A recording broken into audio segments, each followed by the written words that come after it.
Ei pessoal, bom dia, boa tarde, boa noite. Para quem não me conhece ou para quem não lembra de mim, meu nome é Tereza Cecília, sou a professora de biologia de vocês. E eu tô aqui pra gente concluir a nossa primeira unidade. Então, esse vídeo ele vai ser dividido em duas partes. A primeira é eu vou corrigir com vocês, vou aqui falar as respostas esperadas para cada questão das atividades que eu passei durante a unidade, foram 5 atividades, se eu não estou enganada. E a segunda parte vai ser para eu sugerir a vocês, convidar vocês para fazer uma avaliação de como foi essa unidade, tá? Eu preciso muito que vocês me avaliem como professora, como tutora, porque apesar de eu ter feito a minha faculdade de licenciatura em ciências biológicas, ter me dedicado bastante durante 4 anos e meio, eu nunca tive nenhuma disciplina e nem nada que pudesse me orientar a como dar aula de forma remota. Nunca fiz isso antes, estou fazendo no escuro, não sei se a metodologia, as alternativas que eu utilizei está dando certo e só quem pode me dar essa resposta é vocês. Então, assista esse vídeo até o final e anota as perguntinhas que eu vou deixar aqui para vocês responderem no caderno e mandar para mim por foto lá no nosso Classroom, tá bom? Então vamos começar. Essa primeira atividade, que é a atividade 1, que eu chamei de pandemias, ela não teve tanto peso no conteúdo de biologia, porque era uma atividade que eu queria exigir menos de vocês, porque ia ser um momento que a gente ia ter para vocês conhecerem a nova ferramenta, para aprender a utilizar, aprender a anexar, essas coisas todas. Mas como vocês iam ter um tempo para fazer, ia precisar pesquisar aquilo tudo, eu dei um pontinho para quem fez tudo direitinho e entregou.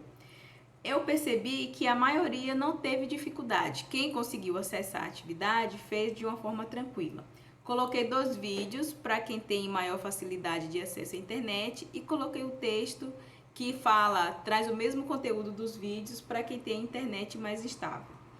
Aí eu peço para vocês compararem os 2 momentos de pandemia. Quando eu falo para comparar, vocês podem comparar pelas semelhanças ou podem comparar pelas diferenças, tá? Se você escolheu comparar pelas semelhanças, vou citar algumas que vocês poderiam ter colocado na resposta de vocês. As semelhanças. Teve uma grande abrangência, as duas eram causadas por vírus, os principais sintomas estavam relacionados com problemas respiratórios, e a forma de prevenção era a mesma, que era a questão do isolamento social. Se você fosse comparar pelas diferenças, vocês poderiam citar os países de origem. O país de origem da gripe espanhola foi os Estados Unidos e o país de origem da Covid-19 foi a China. Vocês poderiam citar como diferença também o período em que elas acontecem, uma no início do século XX e a outra no século XXI. Vocês também poderiam citar os remédios. Olha só que coisa, foi nessa época aqui da gripe espanhola que surgiu a caipirinha, tá? Misturar cachaça com limão e açúcar, porque como as pessoas não sabiam de onde estava vindo o vírus, achou que isso poderia ser um bom remédio. Enfim. Agora, não temos o remédio, né, para a Covid-19, não temos o remédio específico, mas usa-se os alternativos. Agora, a gente tem tecnologia e conhecimento suficiente para fazer uma vacina, naquela época não tinha. Os números de mortos também, tá? Naquela época lá, estima-se, porque também era difícil contabilizar, estima-se que foi cerca de 50 milhões. Aqui a gente deve estar perto dos 3 milhões, mas temos que considerar também que a pandemia do Covid-19 ainda não acabou. Então, era isso que você tinha que colocar. Muita gente colocou aquele texto de 3, 4 páginas. Não tinha necessidade, eu queria que fosse uma coisa assim, ó, que vocês vissem o vídeo e tirassem da cabecinha de vocês. Não precisava ir lá na internet, pesquisar, copiar sem ler e colar na atividade. Não precisava. E a outra parte da atividade, eu peço para vocês darem uma opinião sobre o que vocês acham que provocava essas semelhanças e essas diferenças, por que naquela época tinha tantos números de mortos e agora que tem vacina, que tem conhecimento, também está morrendo tanta gente. Então isso era absolutamente pessoal. Então vai envolver o que a família de vocês pensa sobre isso e vocês acabam absorvendo, vai envolver também questões políticas, né? Então, vocês poderiam ficar livres, eu só queria que respondesse. Um monte de gente pulou essa parte. Aquela pessoa que só pesquisou de qualquer jeito, copiou e colou, esqueceu de colocar essa parte, aí eu descontei uns pontinhos, tá? Mas eu quero dar um destaque aqui, não sei nem se eu posso fazer isso, mas eu vou fazer um destaque para a resposta de Bruna e Yasmin, do primeiro ano B, se eu não estou enganada. A resposta dela é excelente. Beijo pra você, Bruna. Então, primeira atividade era só isso. Vamos lá para a segunda atividade agora. Segunda atividade, conhecendo as células.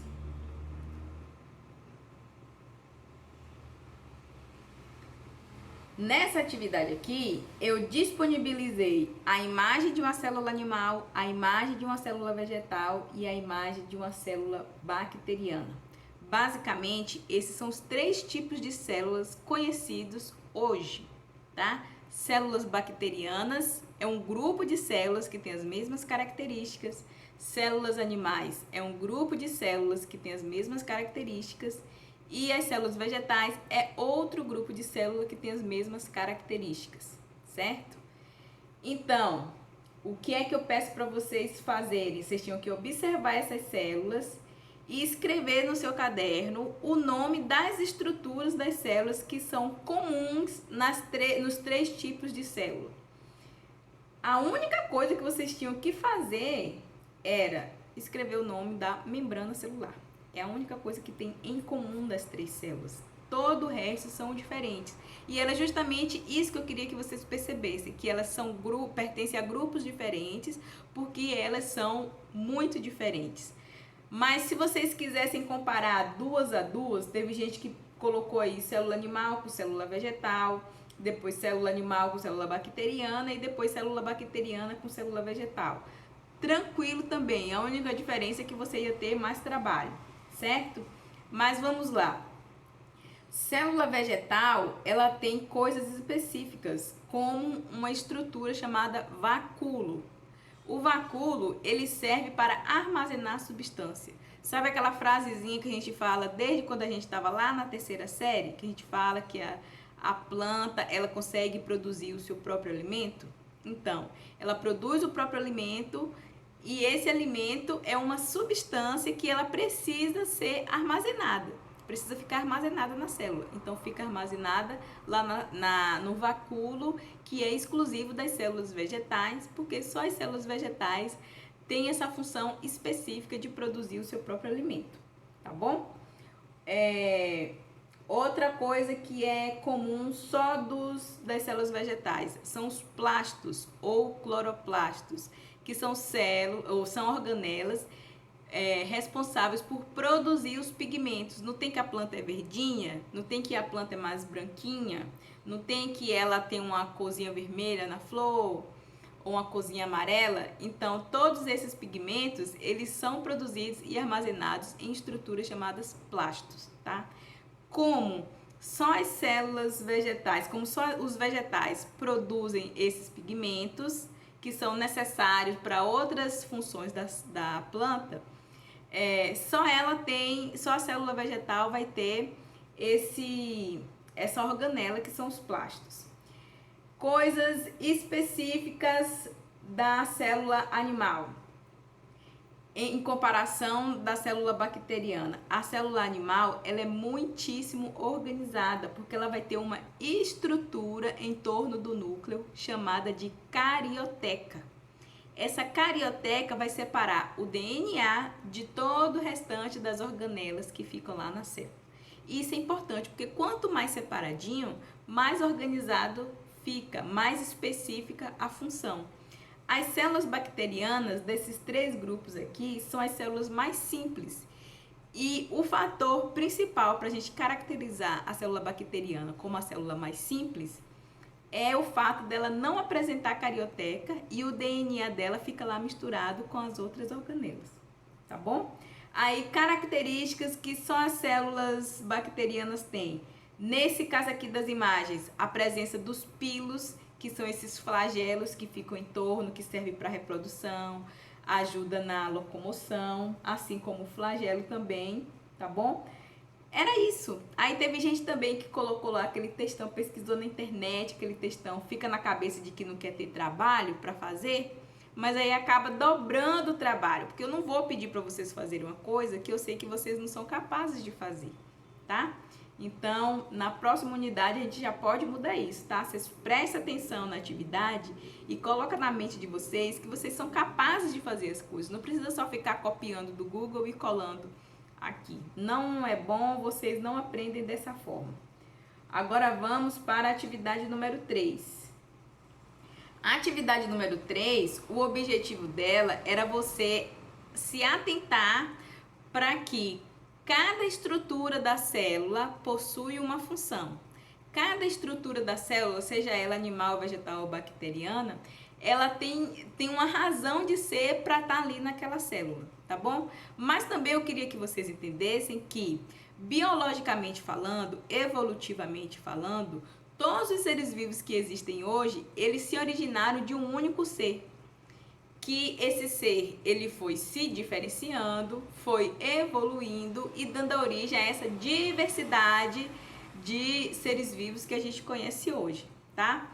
Então, a atividade número 3 é comparando e organizando as células.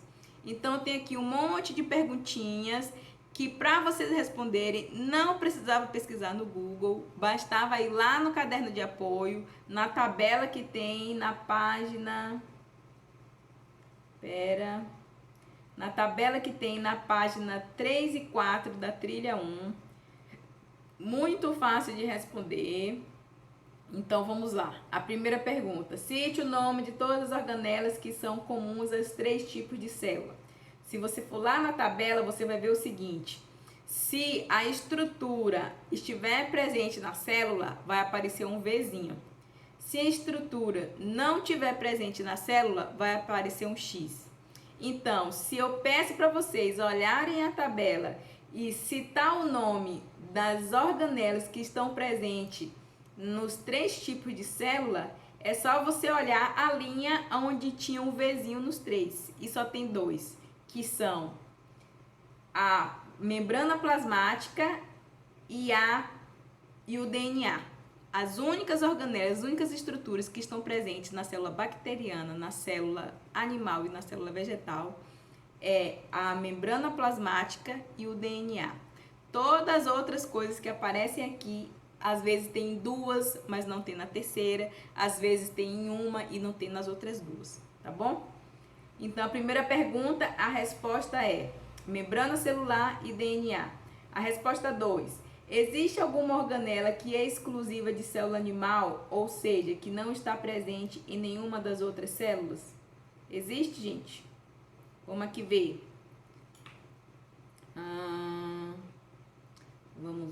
Vamos ver. Complexo de Golgi, a resposta. Lisossomos. Complexo de Golgi, lisossomos e centríolos. Complexo de Golgi, lisossomos, centríolos e peroxissomos. Não vou nem explicar, nem citar a função deles, porque tem aqui na tabela, tá? Depois vocês dão uma olhadinha. Então, a resposta da número 2 é complexo de Golgi, lisossomo, peroxissomo e o outro que eu esqueci, centríolos. Pergunta número 3. Existe alguma organela que é exclusiva de célula vegetal, ou seja, que não está presente nem na nenhuma das outras células? Vou responder essa daqui sem olhar. Vacúolo e plastos. E a parede celular. Vacúolo, plastos e parede celular. Aí depois, Qual a função da membrana celular? Nem precisa pesquisar, não precisa olhar em canto nenhum. É só ir lá na tabela onde tiver escrito parede celular. A função: confere proteção e resistência à parede vegetal. Só isso. Aí a próxima. Por que o cloroplasto é uma organela desnecessária à célula animal? Também já falei isso. Os cloroplastos são organelas responsáveis por produzir o pigmento e armazenar. Esse pigmento, ele é utilizado pela planta para fazer fotossíntese. Se a planta, a maioria das plantas no caso, se elas não fossem verdes, elas não iam conseguir captar, absorver a luz do sol e não ia ter fotossíntese. Então, por que a organela cloroplasto é desnecessária à célula animal? Porque elas não fazem fotossíntese, não realizam fotossíntese e não precisa ter pigmento. Próximo. Como você pode ver na tabela, a célula bacteriana é a única que não possui carioteca. Qual a função da carioteca? Então, lá no item 3 tem carioteca. A função dela é: delimita o núcleo e protege o material genético. Só isso a resposta. Próximo. Dos 3 tipos de células apresentados na tabela, 2 são classificadas como eucariotas e uma como procariota. Cite quais são e explica a diferença. As células eucariotas são aquelas que possuem carioteca. São elas a célula animal e a célula vegetal. E a célula procariota é aquela célula que não possui carioteca, não tem a membrana que separa o núcleo do restante das estruturas da célula. Essas são as células. Agora tem que explicar a diferença. A diferença é essa, que quem é eucariota possui carioteca e separa o núcleo do restante da célula. E quem é procariota não tem carioteca e o núcleo fica misturado com as organelas, com as outras organelas da célula. E quando eu falo núcleo, eu estou falando das estruturas do DNA, tá bom? Próxima. As bactérias não possuem mitocôndria, organela responsável pela respiração celular. Qual estrutura é responsável por exercer essa função? Mais uma vez, vai lá na tabela e tem uma estrutura chamada mesossomo, que só está presente em células bacterianas e a função dela é divisão celular e respiração celular. Só isso é a resposta, gente. Só isso. Tão simples. Aí depois tem assim, ó, número 10. Explique com suas palavras por que o DNA é uma estrutura indispensável aos 3 tipos de célula. A gente viu lá no início. O DNA está presente nos 3 tipos de célula. E por que ele é tão importante? Porque é no DNA que tem todas as características de uma espécie que vai ser passado de uma geração para outra, que vai ser passado de um descendente para o outro. Por que você, meu caro aluno ou aluna que está assistindo esse vídeo, não nasceu igual uma muriçoca? Porque você possui em suas células o DNA que fala que você tem características de seres humanos. Vocês têm que ser parecidos com seus pais, assim como seus pais são parecidos com seus avós, e os filhos de vocês, se vocês tiverem, também vai ser parecido com vocês. E dessa forma, a mosca sempre vai nascer uma mosca, o milho sempre vai nascer milho, e assim por diante. Aí a parte 2 da atividade convida vocês a avançar no conteúdo. Por que a gente tem que avançar nesse conteúdo? Porque a célula, ela não vive por si só. Ela não é, digamos que ela não é totalmente independente. O conjunto de células que o nosso corpo tem vai formando outras estruturas. A gente tem mais ou menos 65 trilhões de células no corpo. E essas células, elas estão organizadas de acordo com a sua forma, com a função e a localização delas no nosso corpo. Então, a pergunta é: qual o nome da estrutura formada a partir do conjunto de células semelhantes e que estão unidas umas às outras? O nome dessa estrutura é tecido. Então, o conjunto de células vai formar o tecido. Basicamente, existem em nosso corpo 4 tipos de tecido. Quais são eles? Os tipos de tecido são tecido epitelial, tecido conjuntivo, tecido nervoso e tecido muscular. Só isso. Mentira, não é só isso não. Aí agora você vai ter que citar as características e a localização, mas isso eu vou deixar para vocês fazerem, porque senão o vídeo fica muito longo, tá bom? Mas os tecidos são tecido epitelial, tecido conjuntivo, tecido nervoso e tecido muscular. Vai lá, aqui tem um vídeo com a sugestão, tem vários textos para vocês verem quais são as características desses 4 tipos de tecido, tá bom? Próximo. Aqui atividade 3, vamos para a atividade 4. Funcionamento da célula e a saúde do nosso corpo. Como eu falei para vocês, a célula, ela existe, é muito importante, é uma estrutura micro, a gente não consegue ver com os nossos próprios olhos, precisa do microscópio. No ano passado, quando a gente começou a estudar, eu comecei a fazer nossa primeira aula prática, que foi interrompida por causa da pandemia, mas assim que a gente puder, a gente vai voltar a olhar tudo no microscópio, tá bom? Então, vamos lá. As células, elas precisam se organizar para elas poderem sobreviver e para poder manter o nosso corpo vivo. Então, o conjunto de células constitui os tecidos se organizam para formar os órgãos. Exemplo, a pele, a nossa pele, ela não é um tecido, ela é um órgão, porque ela é formada por 2 tecidos diferentes. Esse primeiro tecido que a gente vê aqui, que tem pelinho, tem pintinha, é chamado de tecido epitelial. E ela tem a função principal de impermeabilizar, de impedir que substâncias entrem e saiam do nosso corpo, causando doença, fazendo a gente perder substâncias, etc. Só que logo abaixo da epiderme, se a gente pegar uma agulha e furar assim, você vai ver que vai sair sangue. Esse sangue está vindo lá do tecido conjuntivo, que é a derme. Então, a pele é um órgão porque é formado por dois tipos de tecido. A epiderme, que fica em cima, e a derme, que fica logo embaixo. A epiderme é tecido epitelial e a derme é tecido conjuntivo, tá bom?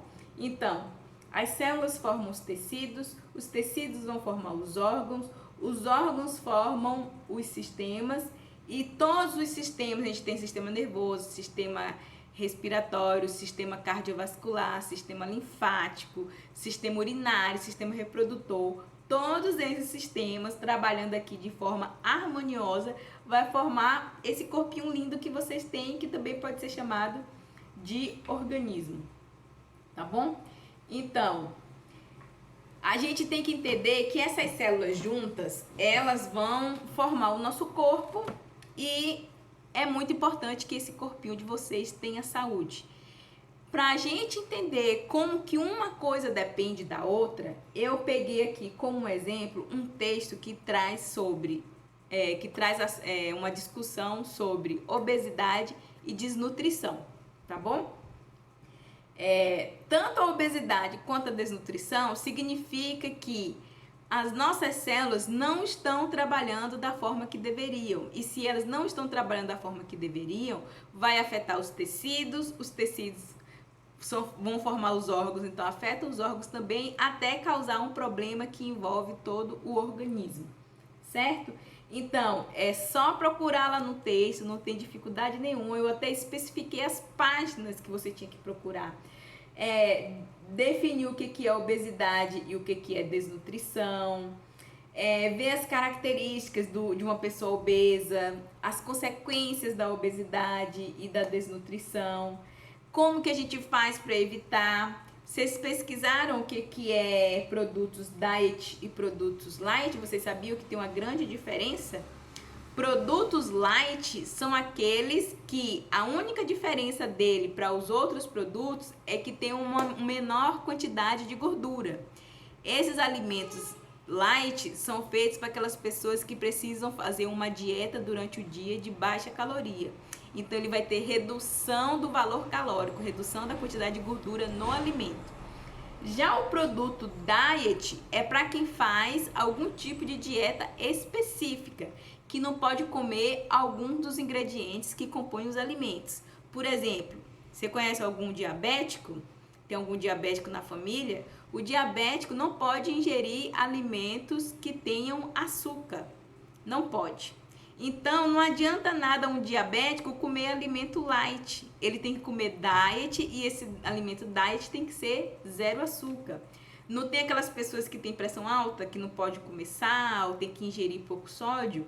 Também tem que comer um alimento diet que seja zero sódio, tá? Então, a diferença é essa. O light reduz o teor de gordura. E o diet, ele elimina um dos alimentos. E isso depende muito do tipo de restrição que a pessoa vai ter. Certo, gente? Aí tinha lá que responder. Aí a parte 2, você tinha que recortar de revistas, de jornais, ou procurar na internet, ou desenhar alimentos que sejam fontes de lipídios, vitaminas, sais minerais, carboidratos e proteínas. Por que isso? Essas estruturas, sem elas no nosso corpo, as células não funcionam. No entanto, se a gente comer muito, a gente fica obeso. E se a gente comer pouco, a gente fica desnutrido. Então é importante a gente conhecer os alimentos que são fonte desses macronutrientes para a gente poder balancear nossa dieta. Então lipídios, que são a gordura, vai ter nos óleos, vai ter nos queijos amarelos, azeitona, quem come azeitona em conserva, tem muita gordura ali, muito cuidado. As vitaminas, frutas e verduras, sais minerais também, mas principalmente nas verduras. Carboidrato é tudo aquilo que vai ser transformado em açúcar no nosso corpo. Então, bala, chiclete, pirulito, massas como pizza, pão, milho, arroz. Então, tudo isso são fontes de carboidrato. É tudo aquilo que forma farinha ou então que forma massa, ok? E as proteínas? Tem as proteínas de origem animal e as proteínas de origem vegetal, certo?